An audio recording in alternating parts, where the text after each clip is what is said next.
అతి ముఖ్యంగా మగవాళ్ళకి చెప్తే తీసుకోరు కొద్దిమంది ఆడవాళ్ళు చెప్తే టెంపరేచర్ వచ్చేద్దా.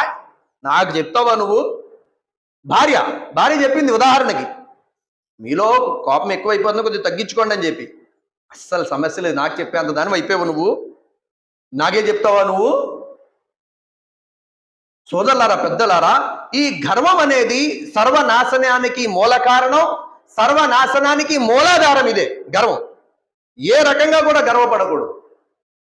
దురదృష్టం ఏంటంటే ఈ రోజుల్లో గర్వంతో కూడినటువంటి మాటలు, ఇది అలాగే ఇష్టం ఉండదు. గర్వం ఏ రంగంలో కూడా అలాగే ఇష్టం ఉండదు. తనకు తాను చిన్నగా ఉండేలా ప్రయత్నించాలి.